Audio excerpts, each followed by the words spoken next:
Assalamualaikum YouTube, kali ini aku mau ngebahas tentang potty training tips atau toilet training tips untuk anak-anak yang pengen lepas diapers. Ini aku mau ceritain tentang pengalaman, jadi buat ibu-ibu atau umi-umi di luar sana mudah-mudahan pengalamannya bisa diterapkan, tapi kalau tidak ya kalian bisa konsultasikan atau mungkin baca banyak artikel, tapi mudah-mudahan ini juga bisa diterapkan dan bisa bermanfaat. Yang pertama, alat yang harus dibutuhkan atau barang-barang yang dibutuhkan untuk masa potty training atau toilet training anak adalah spray anti air. Kenapa? Karena spray anti air itu memudahkan untuk membersihkan si ompol bayi atau air kencing bayi ketika dia lagi masa potty training. Karena kalau ketika kita nggak pakai spray anti air, membersihkannya akan lebih sulit atau membersihkan najisnya juga akan lebih sulit. Tapi jujur, kalau aku pribadi, aku awal-awalnya coba pakai spray anti air, tapi ternyata nggak nyaman. Nggak nyamannya kenapa? Karena kalau spray anti air kan meskipun bahannya bagus di atas misalnya, kalau kan spray anti air itu banyak tipenya. Ada yang memang bahannya bagus di bagian lapisan atas, tapi tetap suaranya kresek-kresek, karena itu yang buat menahan air. Dan itu buat nggak nyaman anak-anak dan saya.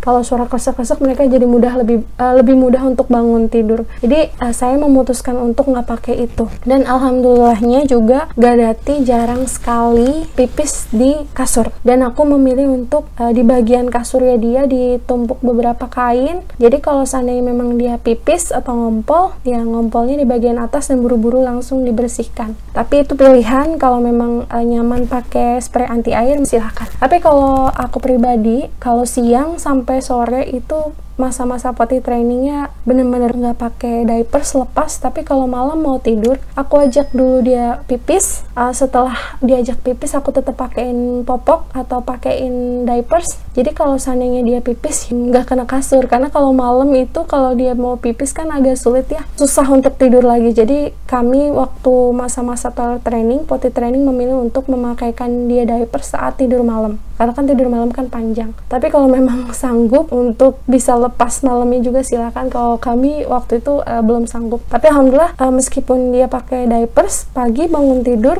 dia tetap minta Umi pipis. Itu dilakukan ketika dia sudah lulus potty training.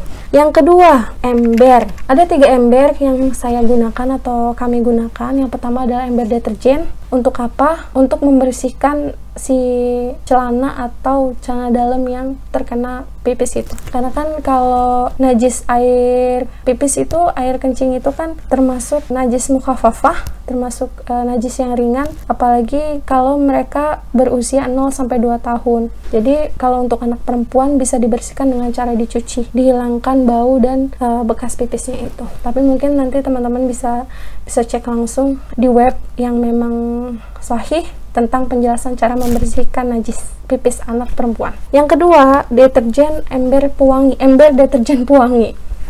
Kenapa? Karena kalau aku contohin ya. Jadi ketika dia pipis, dikucek pakai air bersih mengalir, baru celupin ke ember deterjen, dibilas lagi pakai air mengalir itu, baru celupin ke pewangi. Celupin ke pewangi itu opsi ya. Kalau kadang ada yang memang nggak suka pakai pewangi, ya berarti cukup di deterjen, dikucek, lalu dibilas lagi. Dan yang ketiga, ember pel. Ember pel gunanya untuk membersihkan si bekas najis pipis itu ketika kita sudah membersihkan dengan celana atau baju yang dia kenakan. Kalau aku gini contohnya, misalnya dia pipis, nggak bisa nahan pipis, dia pipis, aku copot celananya, dielap di area itu, terus baju kotornya dia yang di atas mungkin kena, dibersihin lagi, aku cari elap atau kain yang lain, aku basahi, lalu dielap lagi, aku basahi lagi, dielap lagi, baru pakai pel. Lalu pakai ember pel yang tadi sudah disiapkan. Seperti itu kalau aku. Lalu selanjutnya, celana dalam yang lucu. Kenapa celana dalam yang lucu? Jadi aku bilang sama Gadati, karena kebetulan dia, Umi nggak enak banget popoknya, karena perutnya dia udah nggak nyaman, kadang nyelip, pokoknya udah nggak nyaman pakai popok. pakai diapers. Dan disitulah aku mulai untuk sounding ke dia atau bilang ke dia, karena sebenarnya aku melakukan potty training ke Gadati atau toilet training ke dia itu dari mulai 2 tahun, tapi karena memang gak rajin, gak disiplin, jadi gagal lagi. Kebetulan karena dia udah semakin besar beberapa bulan yang lalu dan ngelihat udah besar, harusnya udah copot diapers, jadinya ketika dia bilang nyelip Umi, gak enak, gak mungkin pakai yang cari diapers yang XXL. Jadi di saat itu ya Teteh, mau nggak kalau diganti celana dalam yang lucu biar lebih nyaman? Oh iya mau Umi, aku coba cari gambar, ini lucu nih. Dan kalau bisa celana dalam yang lucu itu dicari, kalau misalnya memang teman-teman atau ibu-ibu nyarinya nggak di e-commerce atau online, ajak mereka ke baby shop. Kalau lagi pandemi kayak gini mungkin bisa lihat di e-commerce, ajak dan libatkan dia untuk memilih celana yang dia sukai. Lalu ketika celananya itu udah datang, udah mereka terima, udah dicuci dan udah dipakai, aku bilang, Teteh suka nggak sama celananya? Suka Umi, lucu, misalnya gambar kartun yang memang dia sukai, pokoknya celana dalam yang lucu yang bergambar-gambar yang memang mereka sukai, anak-anak sukai. Iya suka Umi. Kalau gitu nanti jangan dipipisin ya, soalnya nanti Teteh celananya jadi kotor, jadi kuning, nanti jadi jelek. Aku sounding begitu, meskipun awalnya 1-3 hari dia belum bisa menahan pipisnya. Alhamdulillah di hari keempat dia sudah mulai bisa menahan pipisnya, dan 1 minggu lah alhamdulillah dia minta pipis sendiri di toilet. Ketika sudah lulus potty training atau saat masa potty training, aku bilang, Teteh, kalau Teteh bisa menahan pipis, bilang mau pipisnya di toilet, kan Teteh alhamdulillah pupup atau mohon maaf nya kan udah dari 1,5 tahun di toilet, karena memang dia dari 1,5 tahun tuh udah gak nyaman pup di diapers. Jadi kalau dia pup, Teteh kenapa? Sakit perut, Teteh mau mau pup ya? Iya, tapi dia nggak mau di diapers, jadi kita bawa ke toilet dan alhamdulillah dia selalu pup atau nya di toilet semenjak 1,5 tahun. Jadi aku bilang, Teteh kalau seandainya pipisnya udah bisa di toilet, udah bisa tahan pipis, Umi akan kasih hadiah, Umi sama Ayah akan kasih hadiah. Bener Umi, kan anak-anak seusia gitu kan selalu excited ya kalau dikasih hadiah. Jadi kalau kita minta sesuatu hal yang mau dia pelajari dan dia bisa berhasil, kami selalu berikan hadiah. Teteh mau hadiahnya apa? Mau beli baju princess, cenah ya.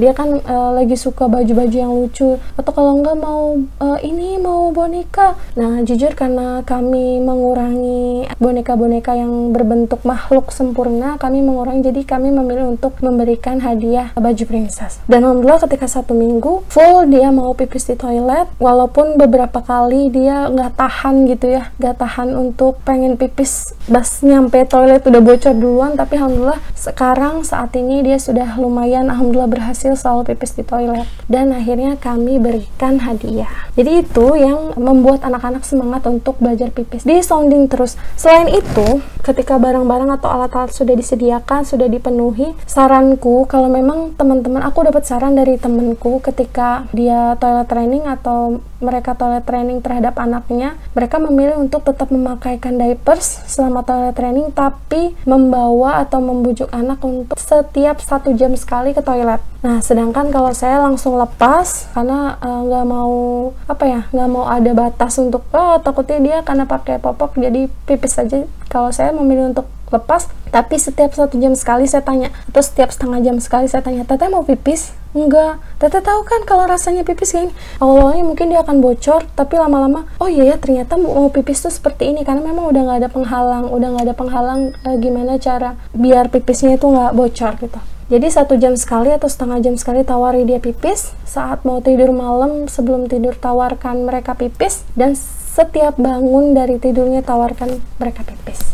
Jadi itu dia tipsnya, mudah-mudahan bisa bermanfaat. Jangan lupa kita selalu berdoa pada Ar-Razzaq, mudah-mudahan dimudahkan untuk memberikan hadiah kepada anak-anak kita ketika lulus menjalankan atau mengerjakan pelajaran yang baik, agar mereka disiplin. Saya mohon maaf kalau memang ada salah-salah, karena ini adalah berdasarkan pengalaman saya. Kalau memang sesuai atau sanggup atau mampu, maka silahkan dikerjakan, tapi kalau seandainya tidak, kalian bisa lakukan dengan cara yang lain.